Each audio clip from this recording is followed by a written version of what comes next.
Top of the bloody morning to you. Top of the morning to you. And welcome to another outdoor week of wild and wacky chit-chats with the twins. I am Krista. And I am Kara. And before we forget, we've been meaning to say it for like, I don't know how many, 2 episodes, I guess, is that if you take a little peek, through there is a little trail that leads right to my partner's place. So we pretty well live right next door to each other. How did we get so lucky? I wonder. Guess what? We chose it.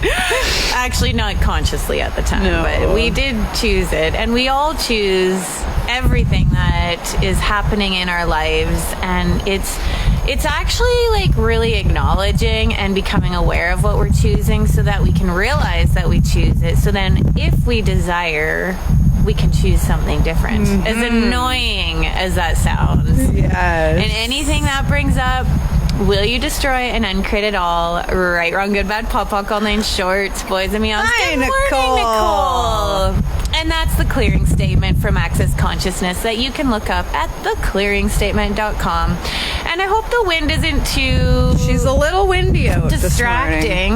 I couldn't find my little cover for my microphone, but I think it should hopefully be okay.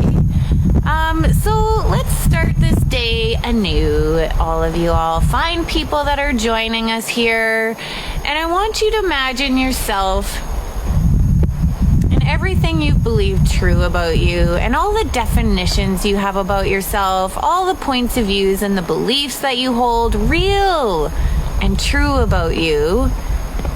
And can you imagine yourself, I don't know, like one of those dress-up dolls. I don't know if you ever had one when you were a kid.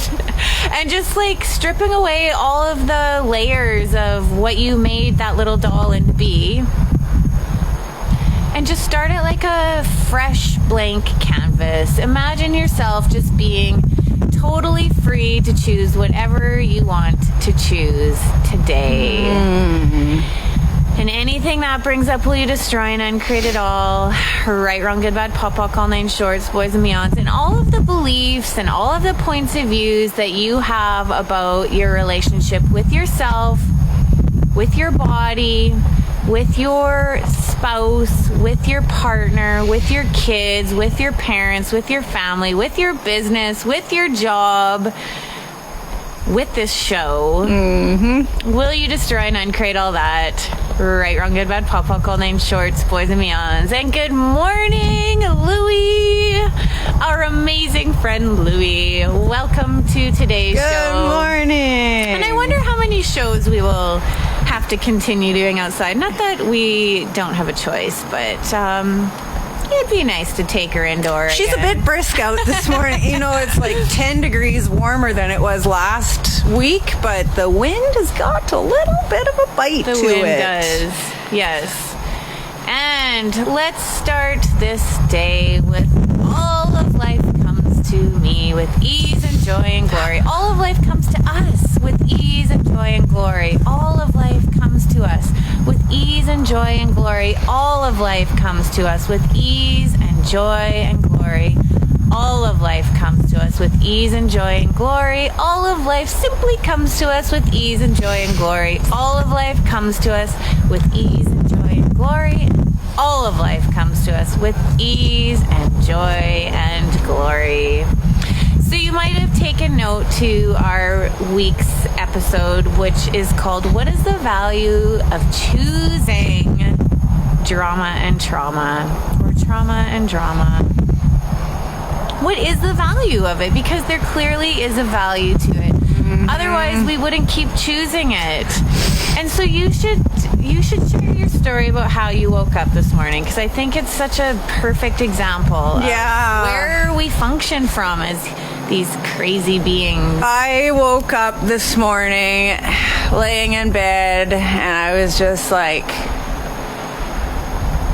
no thoughts, easy peace and joy and glory. I just felt like this space and this quietness, and like, you know, when you wake up normally, like it's like you got a million things in your mind, and I got to do this and I got to do that and whatever. And then I didn't wake up that way this morning. It was just so quiet, and I instantly was like, what's wrong?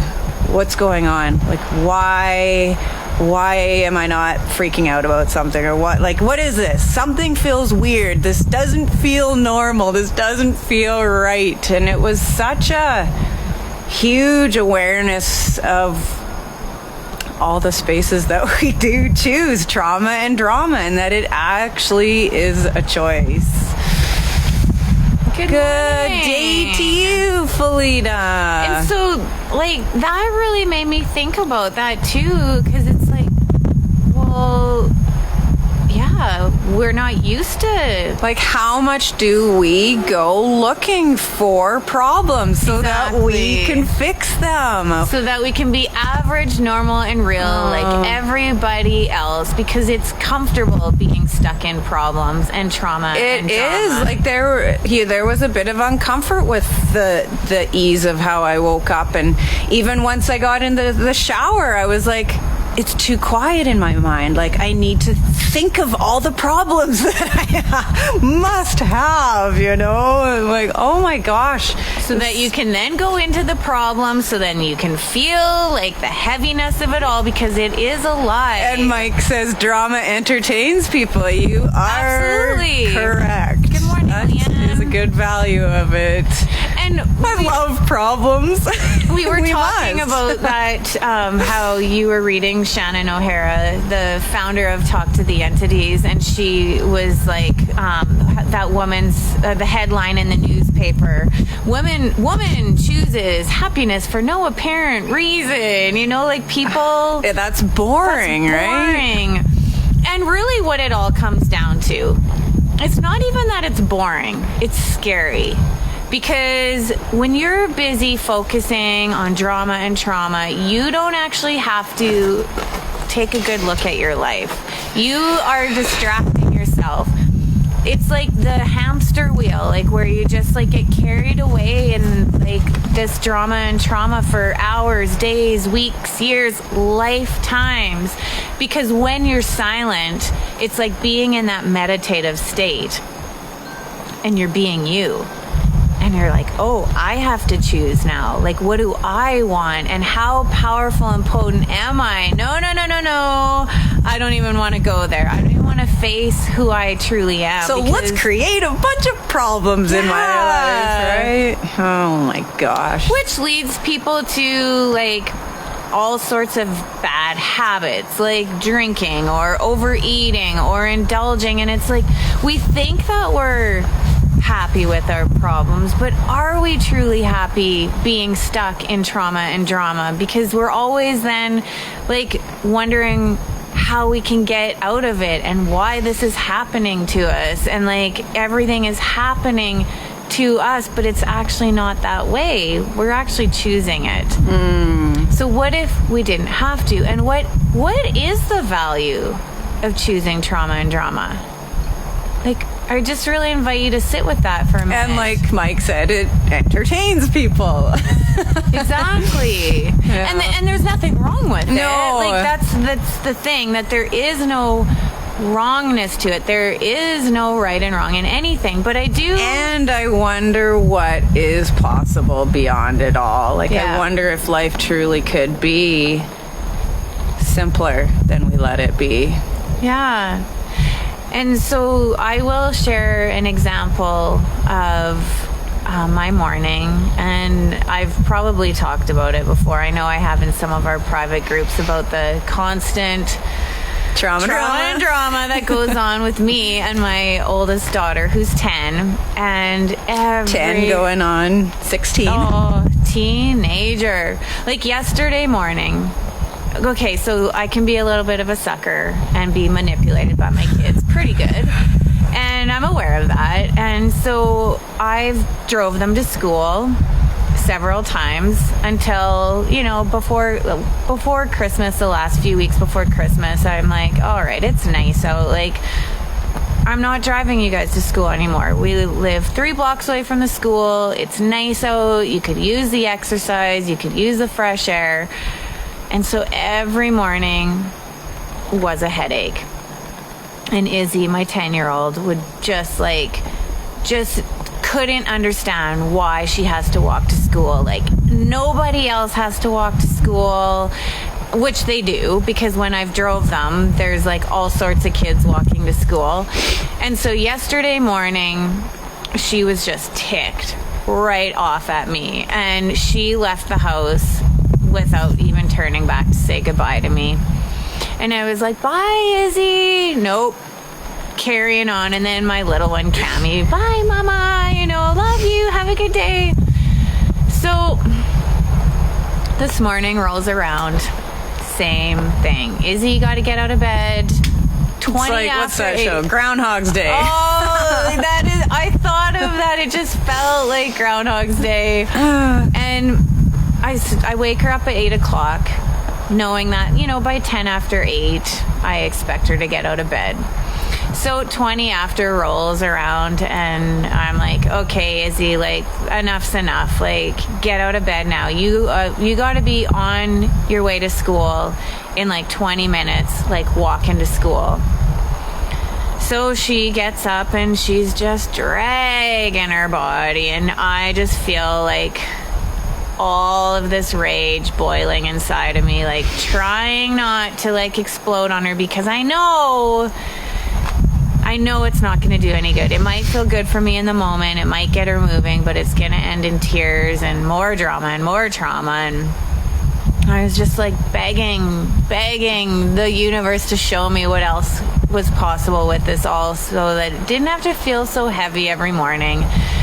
And then she was sitting at the door, and I just was like, get going. Like, this procrastinating isn't going to make me give you a ride to school. And she's like, I know that, Mama. I'm not trying to make you give me a ride. And she starts crying, and she's all crumpled in this little ball in the doorway. And my heart just like melted. And I was just like, for the first time, just looked at her with total allowance, and like putting myself in her shoes, and just be like, I was like, got down on my knees, and I just hugged her so tight, and I'm like, Izzy, you're not wrong for being who you are, and I'm not wrong. Like, we're not wrong. What if there is no right and wrong? And I'm like, you're just like your dad. Like, he's not a morning person. And I was like, I wonder what it was like when he was a little boy and he didn't want to go to school, and that's okay, like, I wonder what'll make this easier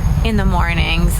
And that's all it took, was me just like being an allowance of her. And then I was like, do you want one of my special crystals? And she was like, yeah. And so I went and I got my little bowl of, I kind of have like my special ones that I keep at my bedside, and I let her pick out the ones that she wanted. And then she did, and then Cammie was like, hey, you're wearing my new mask.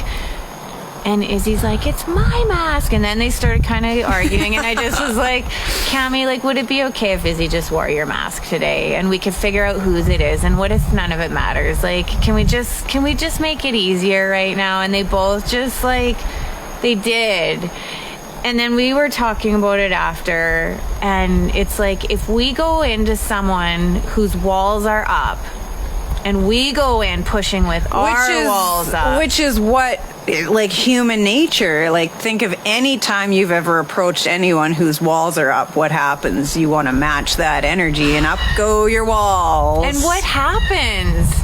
Nothing. You're both proving. And how easily can you communicate with someone through two frickin' walls? Like, right? Not very well. You don't even hear each other, no, because you're both just competing. You're both like, I'm right and this other person is right, and it doesn't matter. There's nothing either of you can say to actually hear each other. But if you just stop and you slam your barriers down, you let those walls go crumbling down, and you just allow that other person to just like listen, and you might just have such an easier way of of communicating with that person. Butt heads like sheep, right? Oh, and like it's an automatic reaction. It is, and so it truly is yet another practice to like catch yourself in those moments. And I see it more and more, and like half the time, like, you know, like it doesn't matter what anyone says. It's like we want to just say the opposite of whatever they're saying, just because, well, you must be wrong, I must be right, or I must be wrong and you must be right, or whatever. And it's like, I just see all the ways that that's been programmed into us, and it's like really practicing stopping doing that. It's like, oh, wait, no, I wonder what would be simpler here. And being the alchemist that you truly be. And yeah, just, looking at it more like as an energy and not really so much what the words are, but the energy behind it and playing with that energy, which is what we learned in the foundation class too, about being the energy flows and like really starting to look at what is going on with the energy and being the alchemist around it. One of the examples that was in, I don't know if we heard it in Foundation or one of the Access Consciousness books, is like when you're playing with the energy flows, like thinking of a car salesman, for instance, like they're coming at you, pushing their energy. They're hard energy pushers. Yeah. And so what do you do if you're going to look at a car is you're like instantly want to push back. Yeah, because you're like, you're not going to tell me what to do and what to buy. And they push harder and then you push harder and it's a back and forth. And I think it was maybe Gary Douglas. It was Gary, and so what he did was recognize that they were pushing energy. So instead of blocking it, he let down all his walls and barriers and pulled the energy through. And I think the car salesman actually fell over. Which is because he was waiting for that resistive energy and he didn't get it. And it like actually made him fall over. I'm like, that is pretty amazing. It's like the unseen world, you know, like energy. Everything is made up of energy, and that's just a perfect example of how much it affects us all. And so it's like, just start paying attention to the people around you, which people are the energy suckers, because you all know the friends of yours that just you feel leave you feeling drained afterwards. You leave with them and you're just like, holy, I just think they sucked the life right out of me. And so it's like, those are the ones you want to flow energy to, and you're not flowing so much your energy at them, but like pulling energy from behind you through you, so you're receiving energy too. Exactly. They're receiving energy, and it's just like magic. It's just so much more relaxing, actually. Energy suckers. And like the vampires. Exactly. Yeah. And yeah, so even like observe the people that you're around and just get curious with the energy that's happening. And you don't even have to know. Like, you can actually just ask for the energy to flow in the way that will be of like, will bring more ease and joy and glory to everyone who is involved. You know, instead of being like, well, I don't know, and going into confusion. And then going into a wrongness of you, and then choosing trauma and drama because there must be something wrong with me. Shutting down and being in total resistance and reaction to it all. What if it could be so much simpler? I'll have that. So, let's just do a little grounding exercise and really connecting with our beautiful earth below us and connecting with all around us, all of the energies. And actually, what this all reminds me of, and I invite you to read this book if you're interested. It's called The Celestine Prophecies by Robert Redfield. And like, if you're new to the world of energy and want to kind of get more of an idea, I highly recommend reading that book. It was one of the first things I ever read to really be like, oh, energy, what? That's interesting. And they do talk about how we do go into competition with each other and try to control each other because we think that we have to steal energy from other things without realizing that we are infinite beings and the world is abundant. It's abundant, and we can get energy from the universe instead of needing to control other people. Exactly. And so like when you're all of a sudden like feeling heavy, feeling resistive, feeling reactive, again, 99% of our thoughts, feelings, and emotions don't even belong to us. So how aware are you of just energy? And we instantly decide that it must be ours. And so then it is.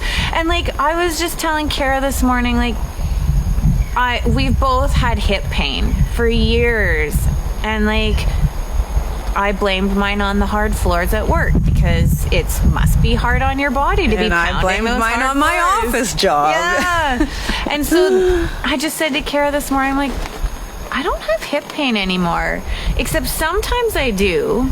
Like the other day at work, and I said it was when I walk by the acute care rooms in the hospital, and it was just really interesting that I had this hip pain.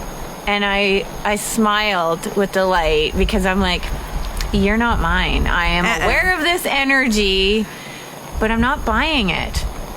And had that been a year ago, or even actually a month ago, I would have went into all sorts of conclusions about it and what I need to do, and maybe I need a new pair of shoes, and you know, like I'm gonna have this chronic pain for life, and maybe I should get an x-ray, and maybe I should go to the doctor and get started on these, you know, pain medications, because, and it's like, and that's what we do. We look for a quick fix. We go to the doctor. And how do I fix this problem? But what if 99% of our problems aren't even ours?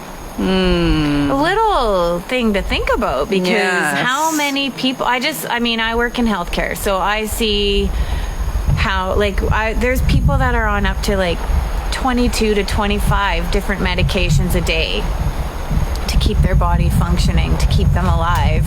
And it's like, how many of those medications were started for things that never actually were theirs?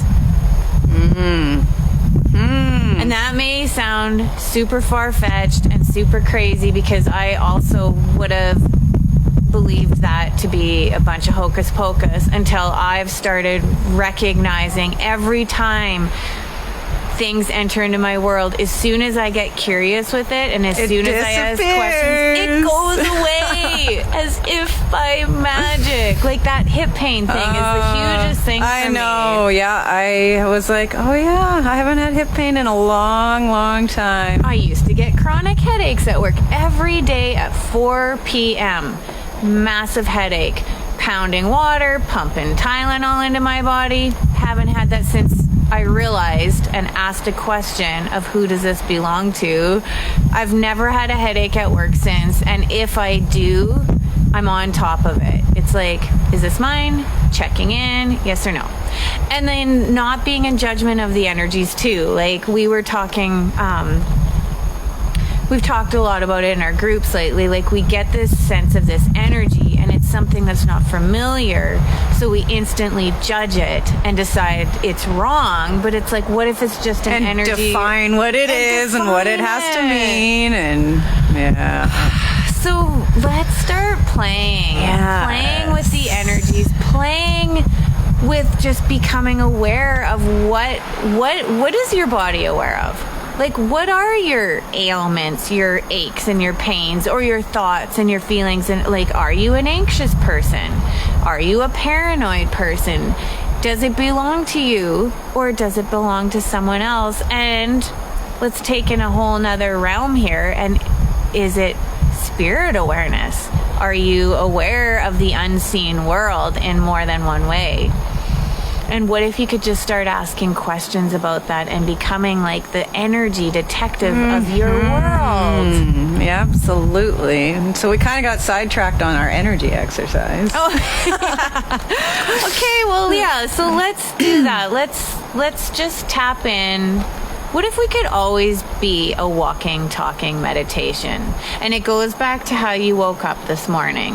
What if you could be comfortable without drama and trauma?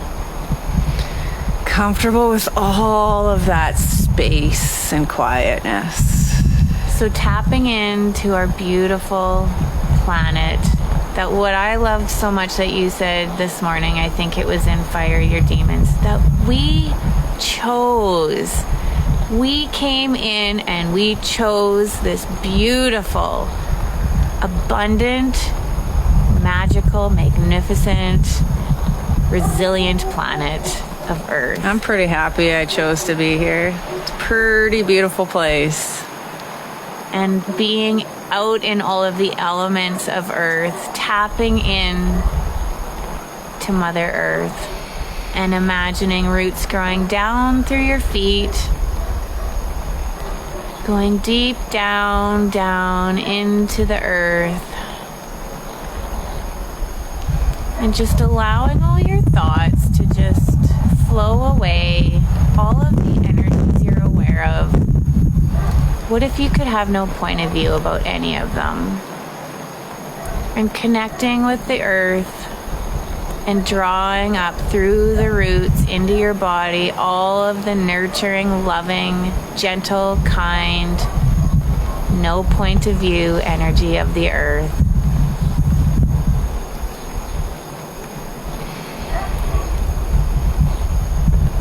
I hear the birds chirping and a dog barking and the winds blowing. And just having no point of view about anything going on around you. Not judging yourself for anything you've chosen up until now. Not being wrong. What if everything you've ever chosen is just a choice and none of it was wrong? And could you acknowledge how powerful and potent that you really are? Maybe you've chosen a bunch of crap. How amazing are you?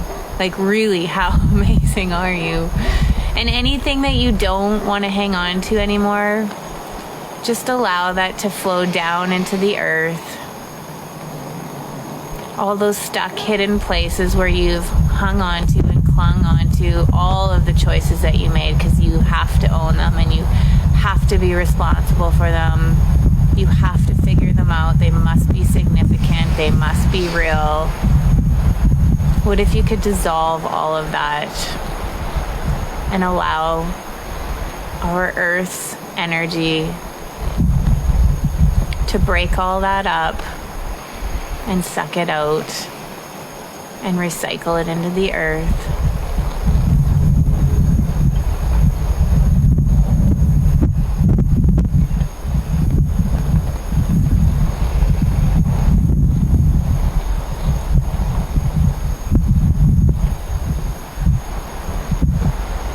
The winds of change are amongst us all.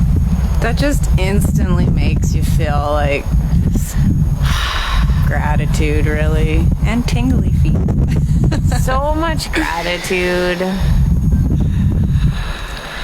So I think we're gonna maybe ninja out of here. Oh, I didn't even realize. I thought we were gonna ninja out a little early, but time flies when you're having fun. Yes. So just really pay attention to what you're choosing today. And I really do invite you to the next, situation that you're in, or whoever you're talking to, just to become present with what's going on with the energy. And instead of matching it, dropping all your barriers and either pulling that energy through or flowing energy towards them, whatever is required, and see what shifts and changes in your world. And if you are stuck in some drama and trauma, get present with yourself and ask, what is the value of choosing this drama and trauma? And not to look for an answer, but just to get an awareness from it and just be like, okay, well, something is working. And would I like to choose something different? I wonder. I truly wonder. So thank you for joining us for another week of wild and wacky chit-chats with the twins. Have an amazing day. And we'll see you on here another time. Bye-bye. Bye.